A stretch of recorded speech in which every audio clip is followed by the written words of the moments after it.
غالباً ڈاکٹر اورینیا اس کا نام تھا. اس نے اسلام قبول کیا اور بڑے شہر کو چھوڑ کر کسی دیہات میں کسی اچھے پرفضا مقام پہ رہائش رکھ لی. عبادات کرتا، نماز پڑھتا، تلاوت کرتا، اپنے معمولات سر انجام دیتا. ایک صحابی اس کے پاس پہنچ گیا انٹرویو لینے کے لیے. اس نے کہا یار بڑا تجسس ہے، تم بڑے پارلیمنٹ کے بڑے آدمی تھے، ڈاکٹر اورینیا تمہارا نام ہے، مشہور و معروف شخصیت ہو، تو ایک سوال پوچھنا ہے کہ یہ کیا ہوا تمہیں اچانک اپنا مذہب چھوڑ کے اسلام کیوں قبول کیا؟ اس نے بڑا ایک عجیب جواب دیا. اس نے کہا میں اپنے معاملات کے حوالے سے سفر اسفار کیا کرتا تھا، آنا جانا رہتا تھا. اس زمانے میں بحری سفر زیادہ ہوتے تھے، سمندر کے. تو اس نے کہا میں سمندر کے سفر میں ایک دفعہ جا رہا تھا تو مجھے راستے میں بوریت محسوس ہوئی. اس وقت ٹچ والا موبائل نہیں ہوتا ہوگا نا، ورنہ تو بوریت محسوس ہوتی. کیوں نہیں مولوی شیخ صاحب؟ نہیں ہوتا ہوگا تو یقینی بات ہے. تو ورنہ تو یہ ایسی بلا ہے کہ نہ لتھی دا پتہ ہے نہ چڑھی دا پتہ ہے. یہ پکڑ کے بیٹھ جاتے ہیں، اس کے بعد ان کو نہیں پتہ چلتا دن ہے کہ رات ہے، صبح ہے کہ شام ہے، دوپہر ہے کہ کیا ہے. وہ مست ہوتے ہیں پھر. اللہ پاک اس کے فتنے سے ہمیں محفوظ فرمائے. کرو آمین. اچھا، اس نے کیا کیا کہ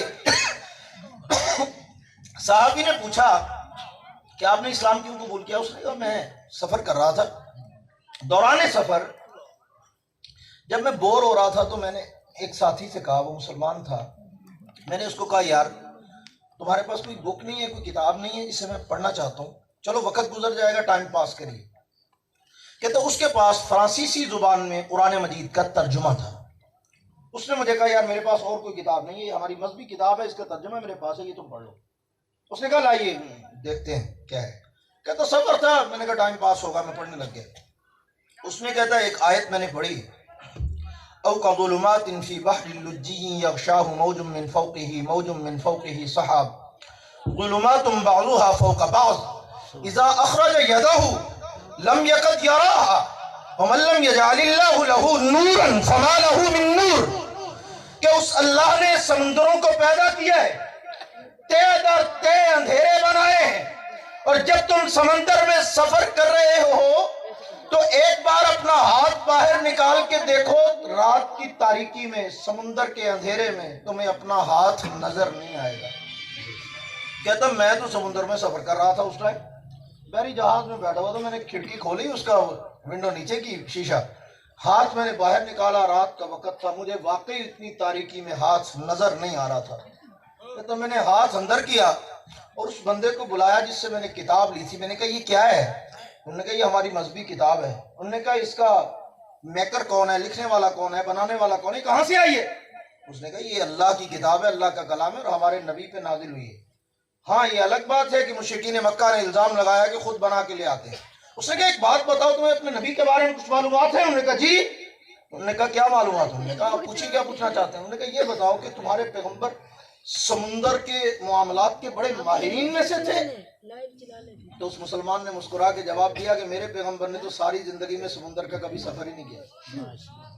اللہ کے پیغمبر نے کبھی بحری جہاز میں سفر نہیں کیا، کبھی اتفاق ہی نہیں ہوا سمندر میں سفر کا. تو آپ تو کبھی گئے ہی نہیں سمندر کے سفر میں. تو اس نے کہا پھر یہ اتنی بڑی حقیقت تو سمندر میں سفر کرنے والے بھی نہیں جانتے جو اللہ کا قرآن بتا رہا ہے. تو اس کا مطلب ہے کہ جس نے بتایا وہ بھی سچا، جس کے سینے پہ آیا وہ بھی سچا. بس اتنا کہتا میرے دل پہ اثر ہوا. میں نے اس کو کہا یہ بک مجھے دے دو اور اپنے اللہ اور اپنے نبی کا تعارف کراؤ، مجھے بھی کلمہ پڑھا دو. اشہد ان لا الہ الا اللہ وحدہ لا شریک لہ واشہد ان محمدا عبدہ ورسولہ. میرے محبوب کا کلمہ پڑھ کے مسلمان ہو جاتے ہیں، پیغمبر کے دامن سے وابستہ ہو جاتے ہیں.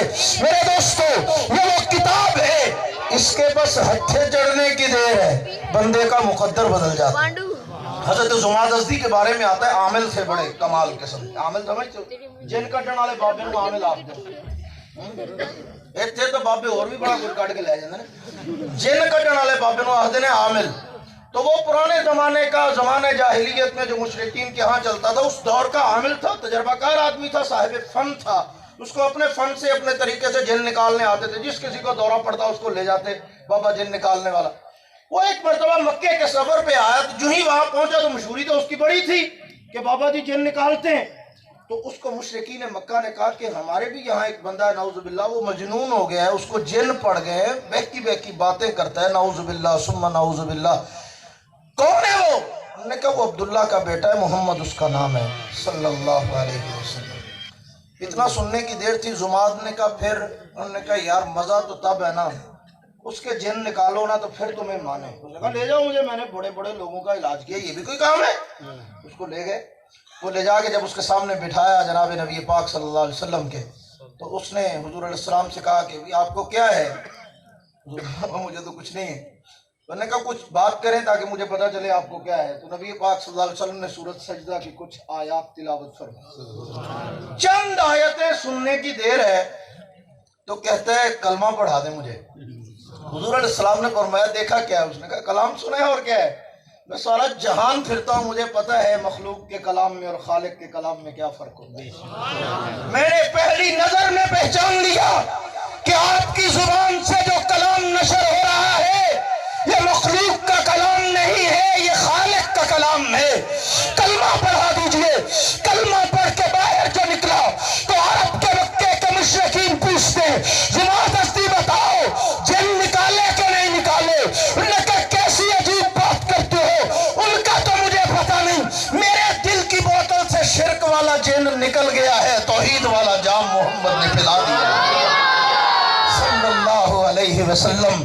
میرے دوستو قرآن ایسی مقدس و عظمت والی کتاب ہے، ایسی شان و رفعت والی کتاب ہے، ایسی بلندی والی کتاب ہے، جو قرآن سے وابستہ ہوا ہے قرآن نے اسے بلند و بالا کر دیا ہے، قرآن نے اسے اونچا کر دیا ہے، اور قرآن کی وجہ سے قرآن والوں کا مقام اونچا ہے۔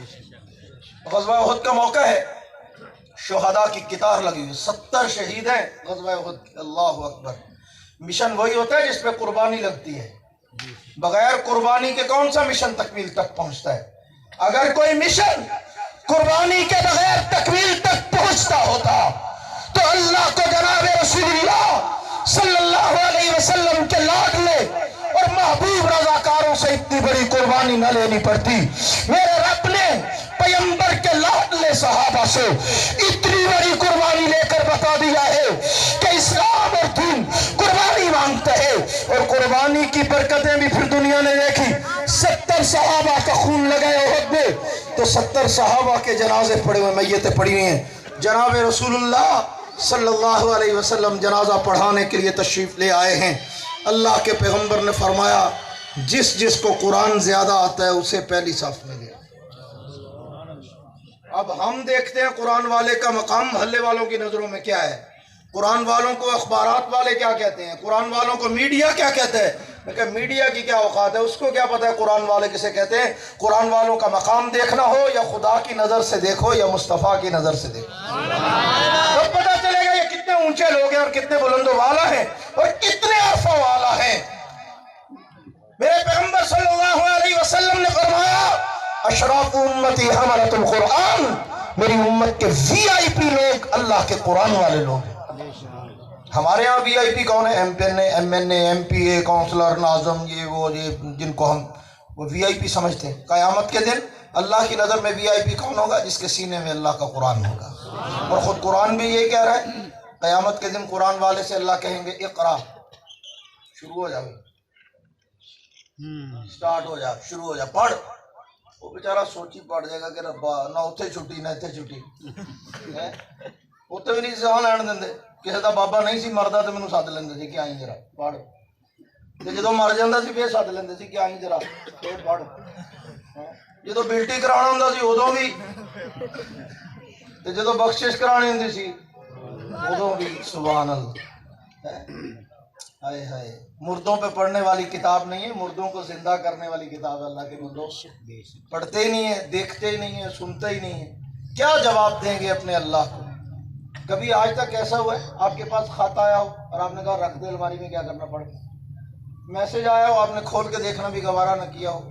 ٹکے ٹکے کے میسج آتے ہیں، جب تک سمجھ نہیں آ جاتی جان نہیں چھوٹتی، کسی سے ترجمہ کراتے ہیں، یار کی لکھا ہے مجھے سمجھ نہیں آئی، اللہ آئی لو یو لکھا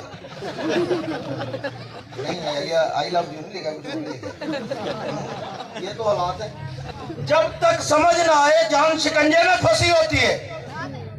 آپ کو خالی آواز کا میسج کو کر دینا تو 3 باری کر کے پوچھیں گے کی پہ جیسی سمجھ نہیں آئی یار آواز نہیں آن ڈی بچوں آواز میں اتنی باری ہیڈ فون بھی لایا تو آواز نہیں آن ڈی.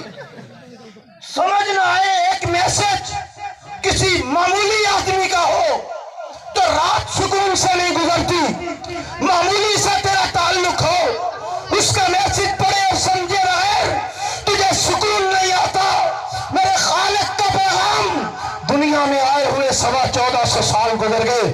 تیری عمر کے 50 70 80 سال گزر گئے. تو نے کبھی کسی سے پوچھنے ہی گوارا نہیں کیا کہ میرا خالق مجھے کیا کہہ رہا ہے, میرے مالک نے میرے نام کیا پیغام بھیجا ہے, میرے اللہ نے مجھے کیا مخاطب کر کے کہا ہے, میرا رب مجھے کیا کہنا چاہتے ہیں. کیا جواب دو گے میرے مولا کو جا کے, اپنے رب کے سامنے کس طرح سے پیش ہوگے. وقال الرسول یا رب ان قوم اتخذوا هذا القرآن مہجورا. محبوب فرماتے قیامت کے دن قرآن کہہ رہے اللہ کے رسول شکوہ کریں گے, شکایت کریں گے. قال الرسول یا رب ان قوم اتخذوا هذا القرآن مہجورا, کہ یا اللہ یہ ہے میری وہ قوم جس نے اللہ کے قرآن کو چھوڑ دیا تھا, جس نے قرآن کو بس پشت ڈال دیا تھا. قرآن قیامت کے دن شفاعت بھی کرے گا اور قرآن والا نبی قیامت کے دن شکایت بھی کرے گا. جس کی شفاعت ہوئی اس کا بیڑا پار, جس کی لگ گئی شکایت اس کا بیڑا غرق. سمجھ رہے ہیں بات, اس کا بیڑا غرق ہو جائے گا جس کے بارے میں یہ شکایت لگ گئی کہ یہ ہیں وہ لوگ, یہ ہیں وہ مجرم جنہوں نے قرآن کو چھوڑا تھا. تو میرے دوستو قرآن ضابطہ حیات ہے, قرآن رحمتوں برکتوں والی کتاب ہے. کبھی آپ نے سوچا ہے, تھوڑا سا چند لمحے کے لیے سوچیں, کائنات کے بننے سے ہزاروں سال پہلے اللہ کا یہ کلام لوح محفوظ کی تختیوں پہ موجود تھا, لیکن آخر کیا وجہ ہے آدم علیہ السلام آئے اللہ نے قرآن نہیں بھیجا, نوح علیہ السلام بھی آ کے چلے گئے قرآن پھر بھی نہیں بھیجا, شیس علیہ السلام آئے قرآن پھر بھی نہیں بھیجا, ادریس علیہ السلام آئے قرآن پھر بھی نہیں بھیجا, زکریا علیہ السلام آئے قرآن نہیں بھیجا, ابراہیم علیہ السلام آئے قرآن نہیں بھیجا, اسماعیل علیہ السلام آئے قرآن نہیں بھیجا, یحییٰ علیہ السلام آئے قرآن نہیں بھیجا, یعقوب و یوسف آئے قرآن نہیں بھیجا, سلیمان و داؤد آئے قرآن نہیں بھیجا, دانیال و ذوالکفل آئے قرآن نہیں بھیجا, الیاس و ادریس آئے قرآن نہیں بھیجا, حضرت یونس آئے قرآن نہیں بھیجا, حضرت سیدنا موسیٰ علیہ السلام آئے قرآن نہیں بھیجا, عیسیٰ علیہ السلام آ کے زندہ آسمانوں پہ اٹھا لیے گئے, قرآن پھر بھی نہیں آیا. میرے اللہ بھیجتا کیوں نہیں اس قرآن کو؟ تو جواب ملا اس لیے نہیں بھیجتا کہ پہلے دیکھوں گا کہ جب قرآن جیسا نبی آئے گا اس کے سینے پہ قرآن نازل کروں گا.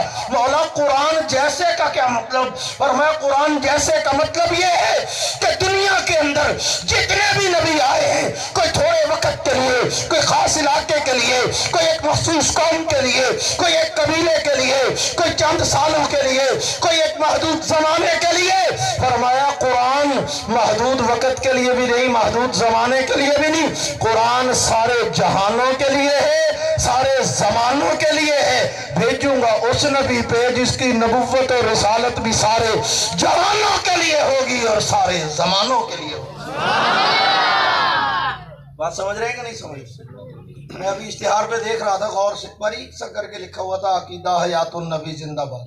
تو میں اپنے ذہن میں سوچ رہا تھا, عنوان رکھا ہے قرآن اور صاحب قرآن, اور یہ تو کسی بندے کو بلا کے پوچھ لو کہ قرآن کے بارے میں کیا خیال ہے, مٹ جائے گا, ختم ہو جائے گا زمانے سے بالکل ہمیشہ کے لیے, کیا پروگرام ہے, کیا خیال ہے, وہ کہے گا مولوی کیسی باتیں کر رہے ہو, یہی تو وہ کتاب ہے جو کبھی نہیں مٹے گی, یہی تو وہ کتاب ہے جس کو فنا نہیں ہے, یہی وہ کتاب ہے جس کو کبھی بھی زوال نہیں ہے, یہ ختم نہیں ہوگی. کیوں؟ کہتا اللہ کا کلام ہے. میں نے کہا کمال ہے, ویسے جو کلام ہے اسے زندہ مانتے ہو, جس کے سینے پہ اترتا ہے اسے مردہ ہے. اتنی سادی سی بات تمہیں سمجھ نہیں آتی کہ وہ زندہ جاوید کتاب ہے, اس نے زندہ رہنا ہے, تو جس کے سینے پہ اترا ہے اس نے بھی زندہ رہنا ہے.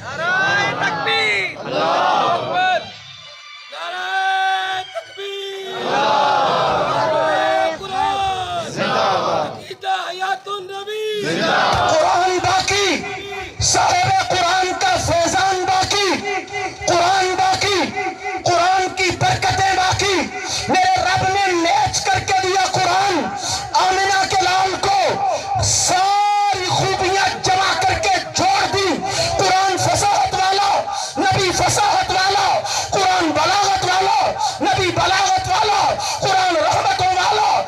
رحمتوں والا، قرآن شفا والا، نبی شفا والا، قرآن یاد رہنے والا، نبی یاد رہنے والا، قرآن عظمتوں والا، نبی عظمتوں والا، قرآن سارے جہانوں کے لیے، نبی بھی سارے جہانوں کے لیے، قرآن سارے زمانوں کے لیے، نبی بھی سارے زمانوں کے لیے، قرآن بھی عربی میں، نبی بھی عربی میں، قرآن بھی اعلیٰ کتاب ہے، نبی بھی اعلیٰ نبی ہے، قرآن بھی بے مثال ہے، محمد مصطفیٰ بھی بے مثال ہے۔ نعرہ تکبیر،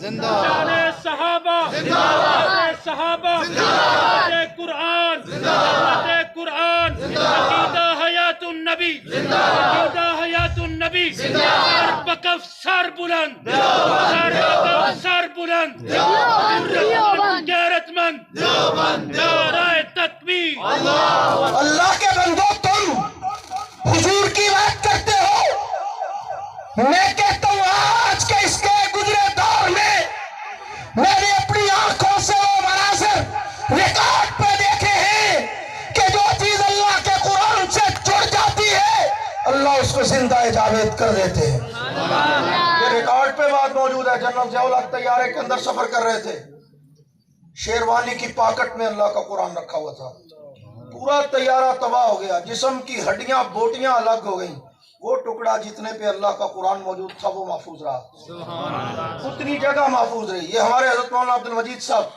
انگلینڈ میں ہوتے ہیں، معروف شیخ الحدیث اور عالم دین بزرگ ہیں، صاحبال انتقال فرما گئے۔ ان کا بیٹا نہر میں ڈوب کر شہید ہو گیا، نہر میں ڈوب گیا، شہید ہو گیا۔ کتنے دنوں کے بعد لاش ملی، جتنے دن پانی پورا جسم گل گیا۔ ڈاکٹروں نے جب پوسٹ مارٹم کیا تو انہوں نے بلایا مولانا کو، اور یہ ریکارڈ پہ بات موجود ہے، میں کو آپ کو افسانہ کہانی گھڑ کے نہیں سنا رہا، یہ پاکستان کی بات ہے، یہ صاحبال کے رہنے والے تھے حضرت مولانا عبد المجید صاحب رحمۃ اللہ علیہ، ان کے بیٹے کی بات کر رہا ہوں۔ کئی دنوں کے بعد لاش ملی پانی سے، اس کا جب پوسٹ مارٹم کیا گیا انہوں نے مولانا کو بلایا، مولانا آپ کا بیٹا کرتا کیا تھا؟ انہوں نے فرمایا حافظ قرآن تھا، فرمایا پورا جسم گل گیا ہے، دل سلامت ہے، پورا جسم گل گیا ہے، دل سلامت ہے۔ جس سینے میں اللہ کا قرآن ہو اللہ اس سینے کو کچھ نہیں ہونا دے۔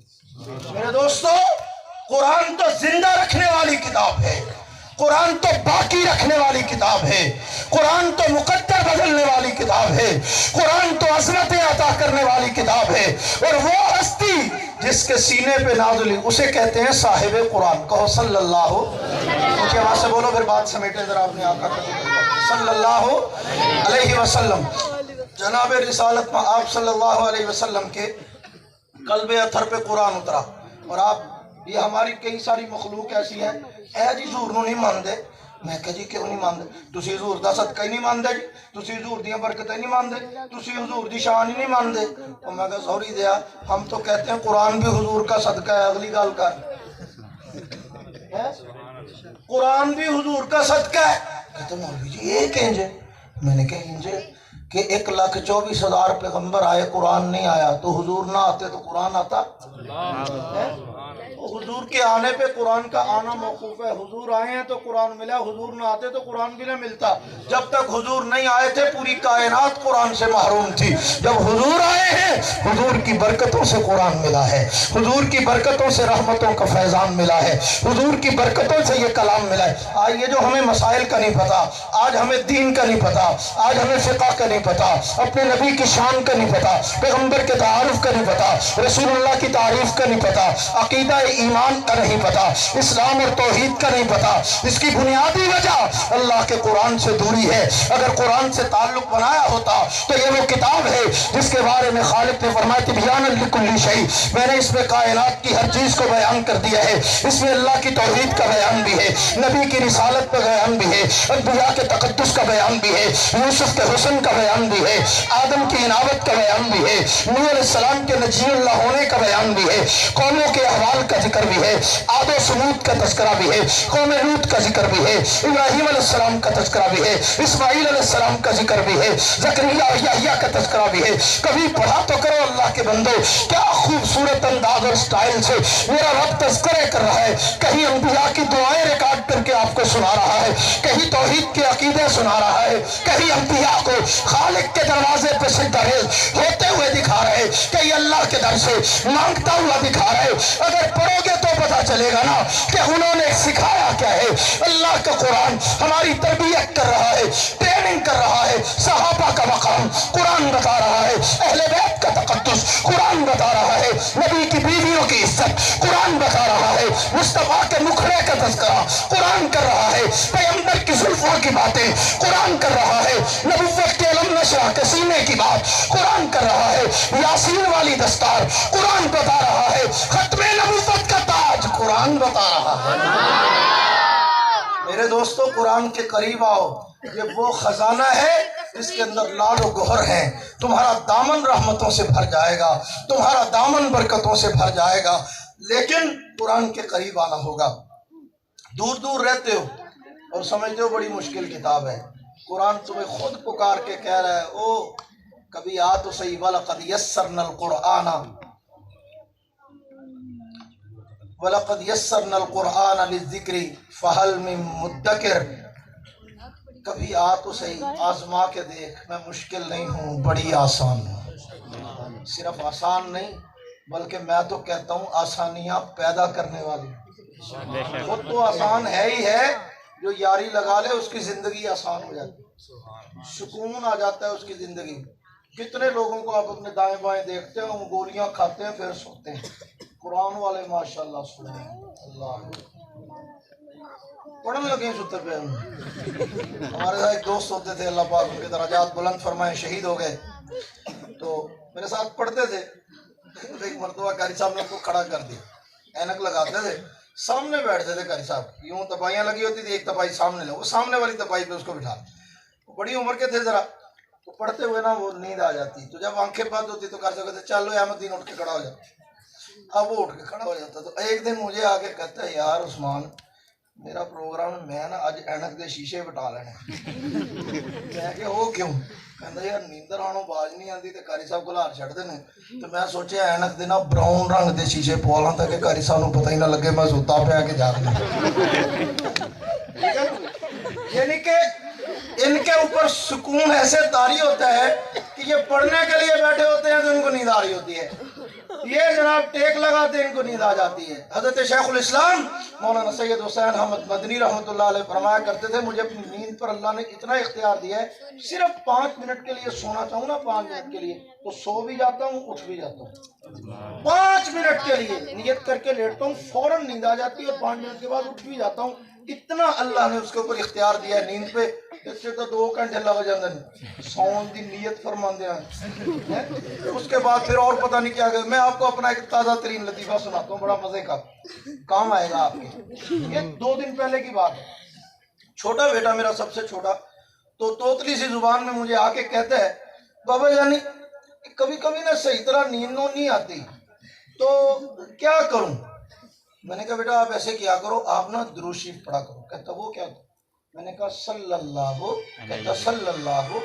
علیہ وسلم, صلی اللہ, آپ بھی پڑھو صلی اللہ علیہ وسلم, یہ پڑھ لیا کرو. اچھا اب میں نے اس کو یاد کرا دی. مجھے فوراً کہتا ہے, وہ اس ٹائم تو دعا پڑھتے ہیں. میں نے کہا کون سی ہے؟ وہ یاد کرائی ہوئی تھی, چھوٹا بچہ 4.5 سال عمر ہوگی. کہتا اللہم بسمک اموت و احیا, وہ تو وہ پڑھتے ہیں. میں نے کہا وہ بھی پڑھتے ہیں بیٹا, جب نیند نہ آ رہی ہو صلی اللہ علیہ وسلم پڑھتے ہیں. کہتا اچھا. اب لیٹا ہے صلی اللہ علیہ وسلم, صلی اللہ علیہ وسلم, پڑھتا پڑھتا سو گیا. میں نے یہ خود اپنی آنکھوں, یہ 2 دن پہلے کی بات ہے, صبح اٹھا تو کافی تاخیر سے اٹھا, آنکھیں ملتے ملتے, تو مجھے اٹھتے ہی کہتا ہے بابا جانی وہ رات کیا پڑھا تھا میں نے؟ میں نے کہا بیٹا صلی اللہ علیہ وسلم پڑھ کے نقل اتار کے, تو کہتا ہے ہاں وہ رات پڑھا تھا نا, اتنی مزے کی نیند آئی, مزہ آ گیا. اب یہ چھوٹا سا بچہ ہے, اور اب وہ روزانہ کہتا ہے کہ میں رات کو صلی اللہ علیہ وسلم پڑھ کے سوتا ہوں, بڑے مزے کی نیند آتی ہے. اب 2 دن ہو گئے جناب, کاروائی جاری ہے. اب میرا کیا گیا ہے، نہ ہنگ لگی نہ پھٹکڑی لگ گئی نہ موجیں، اس کو یہ صلی اللہ علیہ وسلم سکھا کے میں نے تو پتہ نہیں کب مر جانا ہے، لیکن اس کے بعد جب تک اس کی زبان پہ یہ جاری رہنا ہے میری قبر میں روشنی ہوتی ہے، میری زندگی میں برکتیں آتی رہنی ہیں۔ اور خدا کے لیے کوئی نلکا انجدہ بھی لا جاؤ، کوئی کام ایسا کر جاؤ، کوئی صدقہ جاریہ ایسا چھوڑ جاؤ جو آپ کی دنیا اور آخرت کا سامان ہو۔ اللہ کے پیغمبر کا فرمان ہے کہ جب تم بچے کو قرآن پڑھنے کے لیے بھیجتے ہو، وہ جا کر استاذ کے سامنے دو زانو ہو کے بیٹھتے ہیں، استاذ اسے کہتے ہیں اقرا بسم اللہ الرحمن الرحیم، اسے کہتے ہیں پڑھ بیٹا بسم اللہ الرحمن الرحیم۔ اللہ کے حبیب پیغمبر فرماتے ادھر اس کی زبان سے بسم اللہ الرحمن الرحیم نکلتے، ادھر 4 بندوں کی مغفرت کا پروانہ اللہ کی بارگاہ سے جاری کر دیا جاتے۔ اللہ فرشتوں کو حکم دیتے، فرشتوں گواہ ہو جاؤ میں نے اس قرآن پڑھنے والے کی، اسے پڑھانے والے استاد کی اور اس کو انگلی پکڑ کے بھیجنے والے اس کے والدین کی مغفرت کر چھوڑی ہے۔ ذرا سوچئے نا، جس نے ابھی بسم اللہ پڑھی ہے اس کے لیے اتنا بڑا اعزاز ہے، تو جس نے پورا قرآن پڑھ لیا ہو اس کے لیے کتنا بڑا اعزاز۔ قرآن کو معمولی نہ سمجھو، یہ بڑی عظمت والی کتاب ہے۔ آج پوری دنیا کا کافر زور لگا رہا ہے، بڑے عجیب عجیب کئی دفعہ لطیفے بنتے ہیں یار، آرٹیکل لکھے جاتے ہیں، ڈاکومنٹریاں بنتی ہیں، فلمیں تیار کی جاتی ہیں، پروپیگنڈا کیا جاتا ہے، مدارس میں رٹا لگایا جاتا ہے، بغیر سمجھے قرآن پڑھنے کا کیا فائدہ؟ میں کہ نہیں فائدہ تو تاڑیاں چیکا کیوں نکلن رہی ہیں؟ اگر یہ پڑھتے ہیں اور بے فائدہ ہے کچھ بھی نہیں ہوتا، تمہیں تکلیف کس بات کی ہے؟ سکھر دی کتی تے بکر نو پونکے، تمہارا نہ کچھ لینا نہ کچھ دینا، نہ کوئی بات نہ کوئی معاملہ، نہ تم مسلمان نہ تم دیندار، نہ تمہارا قرآن سے تعلق نہ قرآن والوں سے تعلق، چکر کیا ہے؟ تکلیف کس بات کی ہے؟ تو آہستہ سے پھر آپ کو بتائیں گے کہ آپ کو نہیں پتا، یہ نام بھی سمجھ آئے نا تو تب بھی انقلاب آ جاتا ہے۔ انقلاب تو آتا ہے، میں نے یہ واقعہ سن رکھا ہے اور اتھینٹک مضبوط پکا واقعہ، ادھر ادھر کی کہانیاں کچی نہیں سناتا۔ جمال عبد الناصر مصر کے صدر تھے، روس کے دورے پہ گئے۔ تو اب عام طور پہ ہوتا ہے جب کسی ملک کا صدر یا بڑا آدمی دوسرے ملک کے سرکاری دورے پہ جاتے ہیں تو تحائف کا تبادلہ ہوتا ہے، کچھ لے جاتے ہیں کچھ وہاں سے لے آتے ہیں۔ تو اب یہ یہاں سے کچھ تحائف لے کے گئے تو جاتے جاتے ایک بندہ بھی لے گئے، اس کا نام تھا شیخ قاری عبدالصمد الباسط رحمہ اللہ تعالی، قاری باسط کے نام سے مشہور و معروف ہے۔ ان کو ساتھ لے گئے، مصر کے معروف قاری تھے، دنیا جانتی ہے ان کو، لے گئے وہاں پہ۔ اب جب وہاں پہ تشریف لے گئے مصر میں، تو مصر کا روس میں لے گئے تو روس کا صدر سامنے بیٹھا ہوا تھا، تو وہ کمیونسٹ تھا، دہریہ جس کو ہم کہتے ہیں ملک۔ تو اب نہ وہ خدا کو مانتا ہے نہ رسول کو مانتا ہے نہ دین کو، کچھ بھی نہیں، ان کا مذہب ہی نہیں ہے، کمیونسٹ لوگ ہیں۔ اب وہ سامنے بیٹھا ہوا ہے اور جمال عبد الناصر گفتگو کا آغاز کرنے لگے تو انہوں نے کہا بات یہ ہے کہ ہم آپ کے لیے کافی سارے تحائف لائے ہیں محبت میں کہ خیر سگالی کے جذبے سے۔ تو ایک تحفہ یہ ہے کہ ہمارے ملک کی سوغات سمجھ لیجئے کہ یہ ہیں قاری عبد الباسط، اور ہماری مذہبی کتاب کو بڑے خوبصورت انداز میں پڑھتے ہیں، تو اگر آپ مناسب سمجھیں پسند کریں تو سنائیں پھر آپ کو۔ تو اس نے بادل نخواستہ کہا سنائیں، ٹھیک سنائیں، اب سنانے چاہتے ہیں تو سنائیں جی، پھر مروتاً کہہ دیا یا جو بھی سمجھ کے کہہ دیا سنائیں جی۔ جمال عبد الناصر کہتے ہیں میں نے اشارہ کیا کہ سناؤ۔ قاری عبد الباسط مرحوم کہتے ہیں میں پھنس گیا امتحان میں کہ میں کیا سناؤں، میں تو مہمان بن کے آیا تھا کہ چلو ساتھ پروٹوکول انجوائے کریں گے، یہ سب کہتا ہے اس کو قرآن سناؤ، اس کو قرآن کیا سمجھ آئے گا، نہ اس کی بولی عربی نہ اس کا قرآن سے کوئی لین نہ دین۔ یہ شیخ عبد الباسط مرحوم کا اپنا بیان ہے، وہ کہتے ہیں کہ میرے ذہن میں فوراً خیال آیا کیوں نہ اس کو وہی آیات سناؤں جو فاروق اعظم کو ان کی بہن نے سنائی۔ شیخ عبد الباسط مرحوم کہتے ہیں میں نے سورۃ طٰہٰ کی تلاوت شروع کر دی، طٰہٰ ما انزلنا علیک القرآن لتشقی الا تذکرۃ لمن یخشی۔ فرمایا بس ادھر سے میں قرآن پڑھ رہا ہوں اپنے وجد میں اپنے انداز میں، کہتے ہیں اچانک میں نے غور کیا تو دیکھا روس کے صدر کی آنکھوں سے آنسو بہہ رہے ہیں۔ کہتے میں بڑا حیران ہوا کہ اس کو عربی سمجھ آتی ہے۔ کہتے جب میں نے وہ قرآن مجید کی تلاوت مکمل کی تو جمال عبد الناصر نے ترجمان کے ذریعے سے ان کو پوچھا کہ آپ کو سمجھ آئی، آپ کیوں رو رہے ہیں؟ انہوں نے کہا مجھے کچھ سمجھ نہیں آیا، لیکن ایک بات عجیب محسوس ہوئی کہ جو بھی اس نے پڑھا ہے یہ کانوں پہ نہیں دل پہ اثر کرتا ہے، یہ تو کو دل پہ اثر کرنے والا کلام ہے، لیکن پھر ہمارا نام تو عالمی ریکارڈ بک میں ہونا چاہیے نا کہ جن کے دلوں پہ کچھ بھی اثر نہیں کرتا. ملا جی کا قدم شریف دنیا دی کوئی شے نہیں ساڈے تے اثر کرتی. نہ کسی کی تقریر اثر کرتی ہے، نہ نصیحت اثر کرتی ہے، نہ ڈرانا اثر کرتا ہے، نہ خوشخبری اثر کرتی ہے. کوئی شے آپ کو اثر نہیں کرتی. یہاں آپ کو کہے نا کہ اللہ کے بندو آپ ذرا قرآن سے وابستہ ہو جائیں، آپ کو نعمتیں ملیں گی، جنت ملے گی، جنت کے تاج پہنائے جائیں گے، تو مجال ہے کان پہ جوں بھی رینگ جائے. لیکن قیامت کے دن کے منظر کا نقشہ کھینچوں تو آپ حیران ہو جائیں گے. اور یہ حقیقت پہ مبنی ہے کہ قیامت کے دن جب حافظ قرآن اللہ کی بارگاہ میں آئے گا نا تو اللہ اس کو جہاں اتنا پروٹوکول دیں گے، اتنا پروٹوکول دیں گے، پہلے عرش کا سایہ، پھر جنت کا دسترخوان، پھر جنت کے ممبر، پھر عرفہ و اعلیٰ مقام اور عزت اور عظمت اور جنت کا لباس. سڑن والے بھی تو ہوندے ہی نے نا جی، جنہاں کو نہیں برداشت ہوندا مولوی دی موٹر سائیکل بھی نہیں ویکھ سکدے. اب وہ سڑنے والے برداشت سے آپے سے باہر ہو کے کہیں گے ربا اے تیرے لگدے کی نے سانو تو پوچھدا نہیں تے انہاں نوں کدے کچھ پوائی جانا کدے کچھ کھوائی جانا. تیرے لگتے کیوں ہیں؟ حدیث پاک میں اللہ کے پیغمبر کے الفاظ میرے محبوب نے فرمایا اہل القرآن اہل اللہ وخاصتہ. اللہ کا کوئی کچھ نہیں لگتا، لیکن اتنی بات یاد رکھنا قرآن والے ایسے اللہ کو محبوب ہیں جیسے تمہیں اپنے گھر والے محبوب ہیں. اللہ کو اتنے پیارے لگتے ہیں، اتنے لاڈلے ہیں. تو میرے دوستو جب قرآن والے بارگاہ رب میں پہنچیں گے جہاں اتنا پروٹوکول دیں گے نا، اللہ ان کو کوٹا دیں گے. کیا دیں گے بھائی؟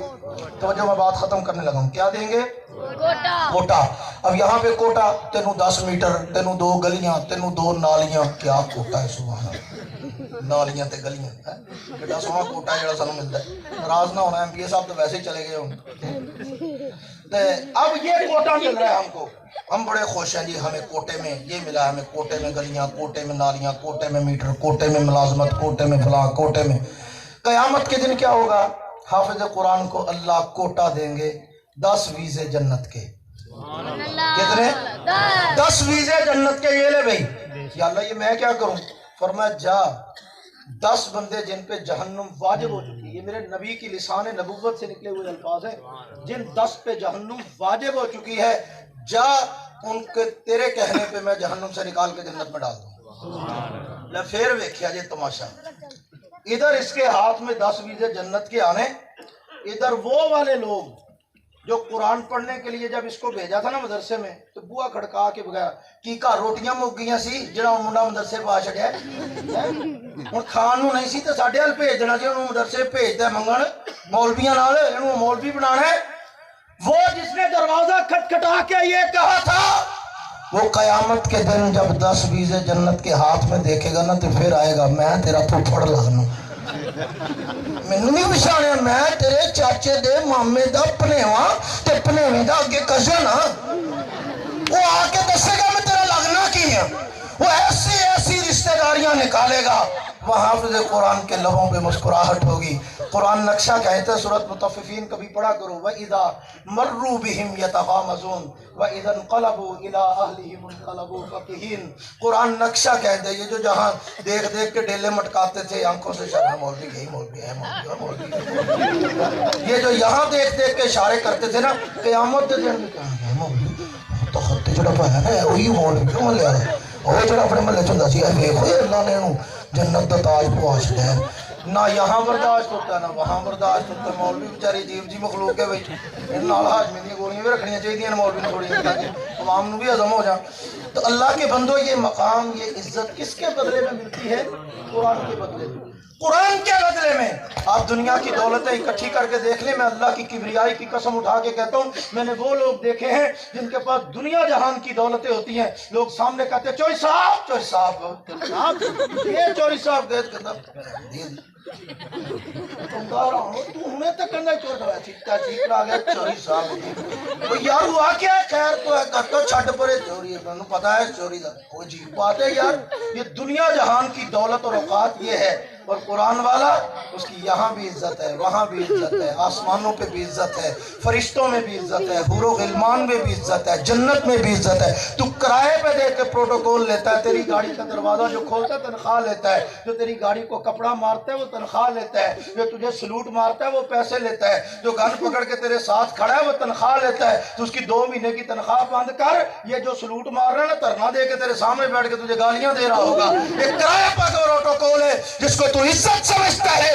میرے محبوب نے فرمایا قرآن والا گھر سے نکلتا ہے، اللہ کے نوری فرشتے اس کے قدموں کے نیچے پر بچھا دیتے ہیں۔ اللہ کی قسم یہ کرائے کا پروٹوکول نہیں ہے، یہ میرے رب کی عطا ہے، یہ آسمان سے بھیجا ہوا قرآن والے کا وہ پروٹوکول ہے جس کی نہ دنیا میں کوئی مثال ہے نہ آخرت میں کوئی مثال ہے۔